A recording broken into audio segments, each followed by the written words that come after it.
Artists and their art have always been a reflection of humanity's hopes, fears, and aspirations. The earliest paintings in cave portrayed promise of the hunt or the celebration of a successful one. Who those artists were, lost in time, but that tradition remains with us today. One of the unique characteristics of art is that it can reach across cultural and language in a way that other communications often fail. With this in mind, we can see how artists' expressions are so important in this time of global challenges. In the late 1960s, when humans first glimpsed our planetary home from the vantage point of the moon, were struck by the notion that the Earth was, as Canadian songwriter Joni Mitchell wrote, an oasis in space. To see our tiny world afloat in that vast enveloping dark drove home the notion that we indeed live on a finite world. Since that time, we have also come to realize that living and non-living systems of the Earth are intimately interconnected. We now realize if you loosen or destroy any link in the chain of that system, a dramatic unraveling occurs. These revelations carry a responsibility never imagined by our ancestors.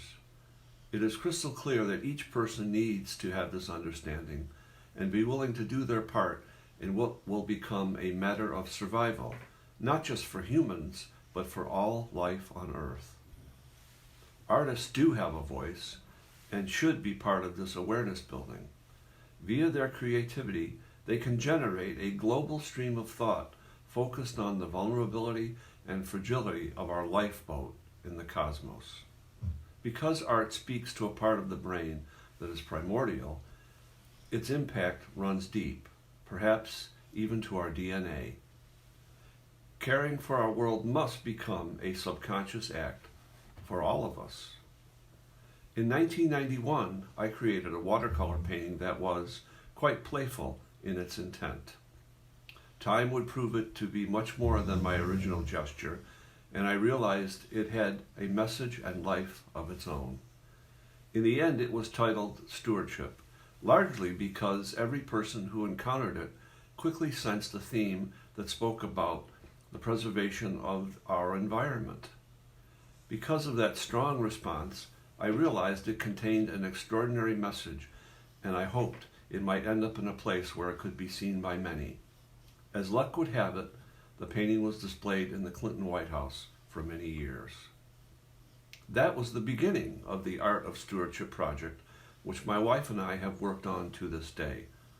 The project partners with educational and environmental organizations to raise awareness about the Earth's fragile environment.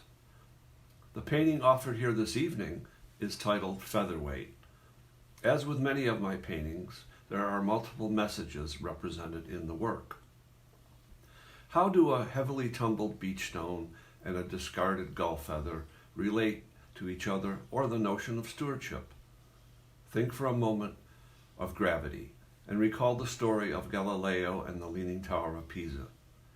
To prove a point, Galileo dropped two metal spheres from the top of the bell tower to demonstrate the gravitational effect on the two different masses. He had hoped that they would reach the plaza floor at the same instant. As story tells us, the lighter one and smaller of the two spheres reached the ground after the larger one. 4 centuries later, the same experiment was tried on the moon during the Apollo 15 mission. Commander David Scott held up his geologist hammer and a bird feather and dropped them from shoulder height in the airless lunar atmosphere. Unlike on Earth, this time both feather and hammer fell at precisely the same rate.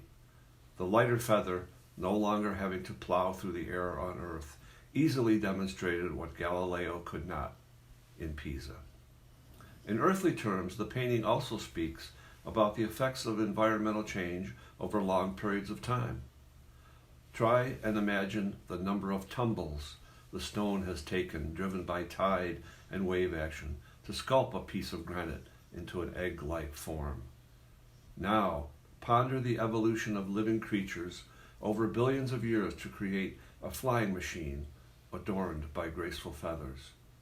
Both stone and feather are a product of the Earth's history and environment, each with their own story to tell if we are intelligent enough to listen and understand their importance.